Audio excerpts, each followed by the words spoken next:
We interrupt this program for a WWAR radio special report.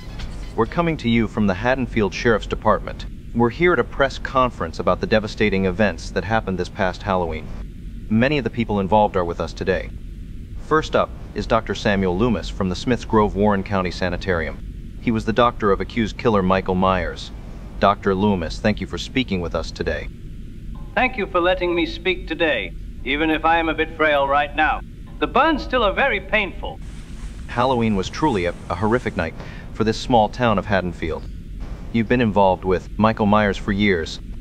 Can you walk us through what happened and your thoughts on the crimes that took place? It's difficult to put into words the horror of what unfolded. I've spent the last 15 years trying to contain Michael, trying to keep him from reaching the world outside that hospital. I knew deep down that this was inevitable if he escaped. There's no rationalizing what Michael does. He's not a man. He's pure evil. What we saw on Halloween night was just a fraction of what Michael is capable of. Just look at me. I've barely started to recover from the explosion at the hospital. We're glad you survived. You've said before that Michael Myers is pure evil. After witnessing his brutality, do you believe that there's any chance he could be stopped or rehabilitated? No. There's nothing human left to rehabilitate. For years, I tried to reach him, to understand him. But I realized long ago that there's nothing to reach. He's lost to us. If he was ever with us at all, he's a threat to everyone. I've seen his eyes, they're black. Lifeless. If he hadn't been stopped, he would keep killing. And nothing would get in his way. I'm sorry for the loss of Haddonfield Memorial Hospital, but I had to stop Michael.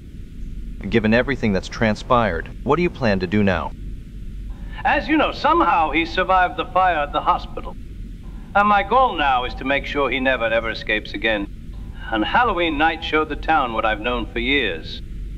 Michael Myers isn't a man you can lock away and forget about. Well, I will not rest as long as I know he is still alive. We're currently looking at locking him away at the Richmond Maximum Security Facility. Thank you, Doctor. Sheriff Brackett, or I guess I should call you former Sheriff Brackett, thank you for taking the time to speak with us. Can you tell us about your thoughts on what happened that night, and tell us about how you're dealing with the loss of your daughter?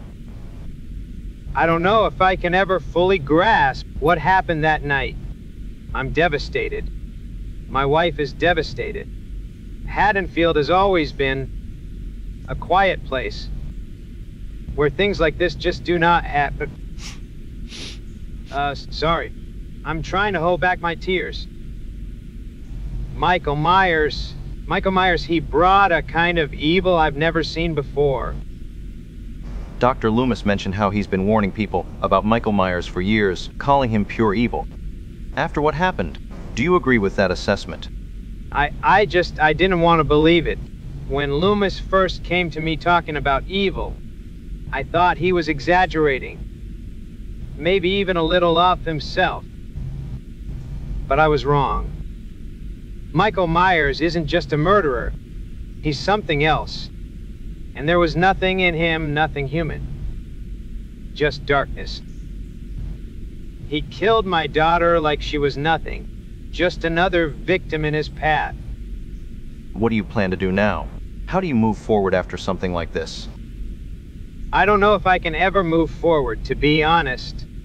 As you know, I've stepped down from the sheriff's department. My focus now is making sure he pays for killing Annie. Many of you knew her. She didn't deserve this. I'm just so sorry that I couldn't protect her or this town. I'm so sorry. If you're just tuning in, we're live at the press conference in downtown Haddonfield, hearing from those affected by the recent Halloween murder spree. Next up, let's hear from a survivor. 17-year-old Laurie Strode was attacked and fought back. Laurie, first of all, I want to say how relieved we all are that you survived what must have been a nightmare. How are you feeling after everything that happened that night? I don't know. It still just doesn't feel real. One moment it was just a normal Halloween night. I was babysitting. The kids were watching movies. And the next, he was there. Michael, I keep seeing his face, that mask, and now I can't stop thinking about the others. Annie and Linda are gone. They're dead, and I'm still here. And I don't know why. It doesn't make any sense. We just heard Dr. Loomis describe Myers as pure evil. You faced him head on and survived. Do you agree with that? Yes, I do. When I looked into his eyes, I didn't see anything human. It was like he wasn't even a person, just this force. There was no emotion, no reason. He just kept coming, and no matter what I did, he wouldn't stop. I'm so happy he didn't get the kids I was babysitting. Tommy and Lindsay. I'm glad I could protect them. Now that the night is over, and he's locked away, do you feel safe? And what comes next for you? No, I don't feel safe. Dr. Loomis set him on fire. And I know he's locked away now. But I know he'll come back. I don't know how I'm supposed to go back to a normal life after this. I don't think I ever will. I'll always be looking over my shoulder, waiting for him. I look out at all of you here today. Sheriff Brackett, Deputy Hunt, Earl Sims, everybody.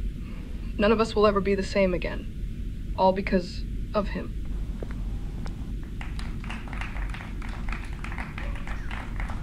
Good job, Laurie. Come on. I'll escort you to your parents. No questions, please. That seems to wrap up the press conference. We'll have more on this tonight at 6 when Robert Mundy brings you the Hardin County News, right here on 106.1. Now, we'll rejoin regular programming